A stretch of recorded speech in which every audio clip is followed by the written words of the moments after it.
My name is Julian Morel, and for over 15 years, I've worked as a logistics coordinator at Hôtel de Ville, the Grand City Hall of Paris, where the affairs of the city are debated and decided behind thick oak doors and under gilded ceilings. I've seen the faces of mayors change, the rhythm of politics speed up and slow down, and more coffee spilled on marble than I care to remember. But none of those memories come close to the one that began with the soft padding of paws and a stubborn streak I'd come to know all too well. It started subtly, a blur of orange and cream slinking past my legs as I pushed open the side service door one rainy morning in late autumn. I barely noticed at first. Just a cat, I thought. Probably ducking in for warmth. But that was the beginning of a saga that would change my daily life, and, eventually, the decorum of Parisian politics. I'd seen cats before in the Marais district, sleek strays, window perchers, the odd tabby meandering through courtyards, but this one was different. She carried herself with an audacity that bordered on regal. The first time I caught her lounging in the hallway outside Salle des Fêtes, I scooped her up without much thought and carried her out through the back door, hoping no one had seen. I even muttered an apology in case the cat understood humiliation. The next day, she was back. Same hallway, same casual sprawl like she'd paid rent. I asked around, but no one claimed her. A week later, I found her curled up on the red velvet bench outside the mayor's office. I shooed her away quickly and locked the hallway door behind her. That same evening, I caught her again, inside the press conference room, sitting under a podium microphone as if waiting for her turn to speak. I began calling her Tabby, for the obvious reasons, and despite my best efforts, she returned every day. She seemed to know the building's layout better than I did. I tried closing doors, blocking gaps, posting signs in the service corridor.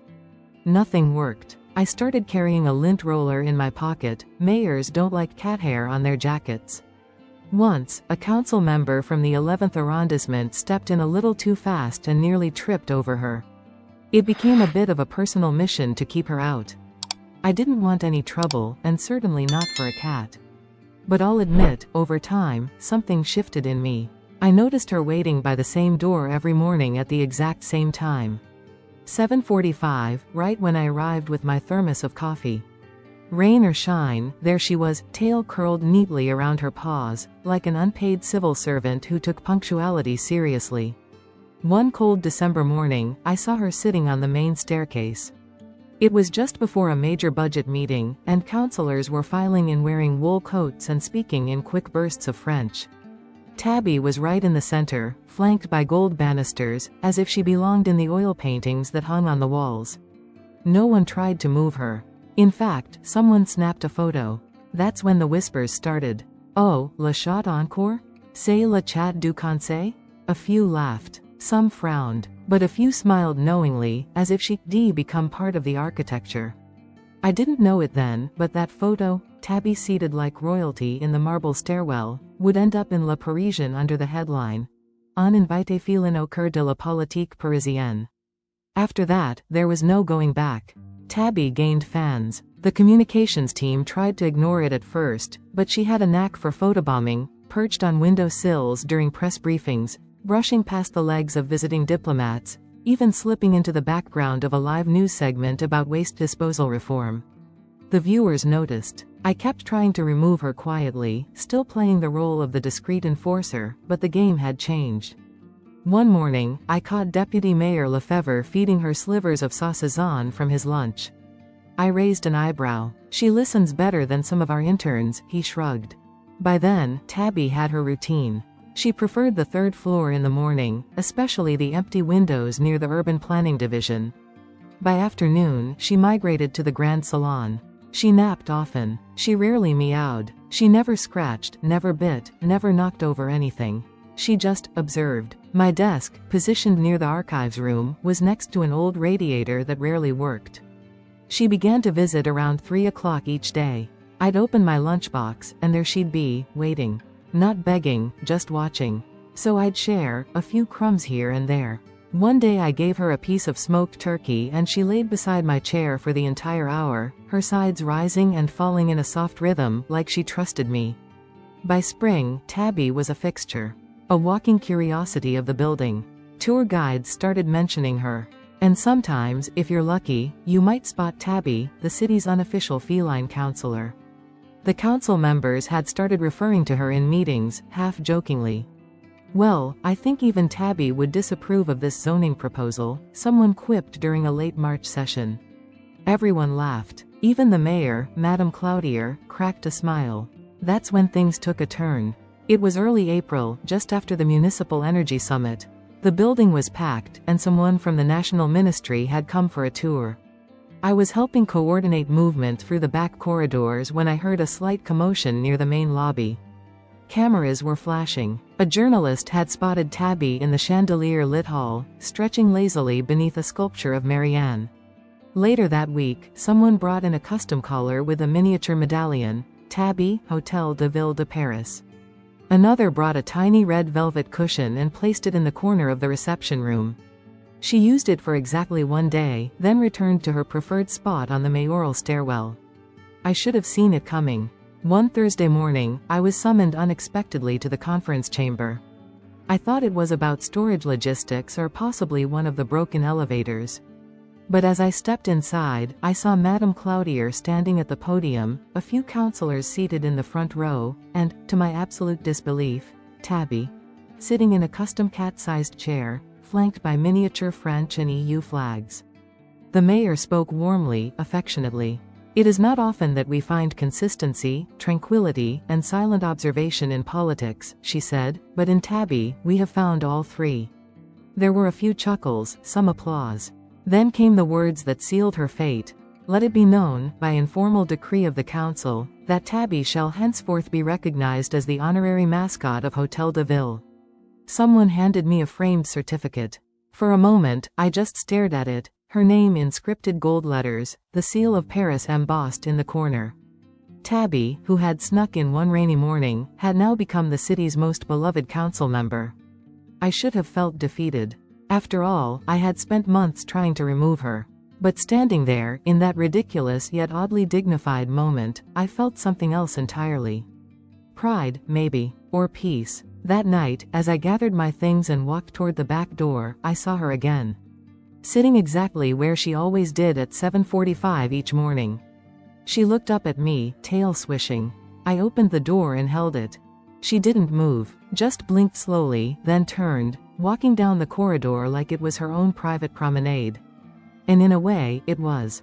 After Tabby was named the honorary mascot of Hôtel de Ville, something in the building shifted. It wasn't political, nothing about taxes or infrastructure or bike lanes, but it was undeniable. The atmosphere had softened, in a strange, almost imperceptible way.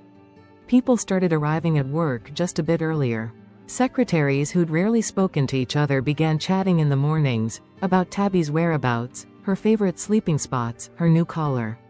Staffers brought in treats and toys. The security guards, once gruff and indifferent, had begun referring to her as Madame Tabby. One even affixed a printed photo of her to his monitor, like a proud relative.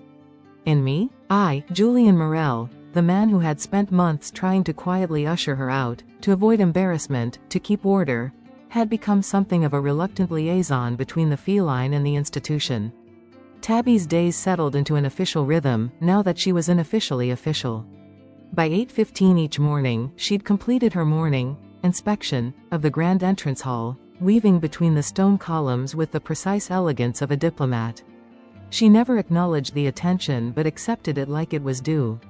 The marble floor, once sterile and cold, now bore the faint outlines of paw prints on misty days, and no one wiped them away. People would whisper when she passed. Not in irritation, but with admiration. It wasn't that she was beautiful in the traditional sense. Her coat was uneven in places, her ears slightly notched from what I assume were old street fights, but she had that Parisian kind of charm. An elegance made not from perfection, but from poise and purpose. It didn't take long before visitors began requesting her presence. A delegation from Lyon asked if the famous Tabby might make an appearance during their environmental roundtable. A visiting Dutch mayor posed beside her for a photograph, which was posted to the Rotterdam City Hall's social media page with the caption, "Paris's perfect policy consultant." Tourists asked for her too. A small sign had to be added to the reception desk. "Tabby is not always available." She keeps her own schedule. And that was the truth. She was never trained, never coaxed. She simply appeared, exactly when and where she wanted. Of course, not everyone was thrilled. There were complaints. Councillor Roux from the 7th arrondissement disliked her presence entirely. "It's unprofessional," he said during a session. "This is not a café." But his remarks were met with collective sighs. Even the mayor, Madame Cloutier, responded gently but firmly. "Sometimes, monsieur, professionalism must make room for humanity." A rare moment of applause followed. Tabby was curled up at the time, beneath a nearby radiator. She didn't move. She was photographed dozens of times. A national magazine even requested an interview. Well, technically they asked for one with the staff to talk about her. A journalist followed her through the building for an entire day, scribbling notes as if she were chronicling a diplomat's schedule. The story ran under the headline, "La Reine Silencieuse de Paris, un château cœur du pouvoir." The Queen of Silence. That's what they called her. And it suited her. She never made a fuss. Never made noise. Never made demands. Just a presence, quiet and assured. In a place known for shouting and disagreement, she was a symbol of calm. As for me, I never stopped feeling a little amused by it all. My role in this story wasn't glorious. I wasn't the one who named her, or fed her first, or even discovered her secret route into the building. But I was the one who saw her first each day. Who nodded to her, who watched her stretch her limbs in the morning sun, who sometimes whispered, "Ready for work, madam," before we started our day. But nothing, not the articles, the photos, the laughter, prepared me for the moment she disappeared. It was a rainy Thursday in early October. The kind of Parisian day where the sky is made of lead and the wind cuts like paper. I arrived, late, soaked from a broken umbrella, and opened the service door with the usual flick of my wrist. She wasn't there. Odd, I thought. But cats are unpredictable. Perhaps she was already inside. I made my rounds, checked the corridor, the stairwell, the reception salon. Nothing. By noon, I'd asked the cleaning staff. Then the security guards. Then the receptionists. No one had seen her. A pit grew in my stomach. By 3 p.m., people were starting to notice. "Where's Tabby?" someone asked in the elevator. "She's never missed a Thursday," another remarked near the press office. A few nervous glances passed between staff members. I walked the perimeter of the building that evening, twice. Down Rue de Rivoli, past the Seine, then through the inner courtyard. No sign of her. By the next day, the mood had changed. A handwritten notice appeared on the break room bulletin board. "Any sightings of Tabby? Let Julian know." Someone left a bowl of food by the usual radiator. It remained untouched. The days passed, and still, no sign. I won't pretend I didn't worry. I did. More than I should have, maybe. But she had become part of us. Part of the building. A comforting constant in a world of shifting decisions and endless debates. On the 5th day of her absence, someone in communications drafted a statement. Hotel de Ville's honorary mascot, Tabby, has not been seen since.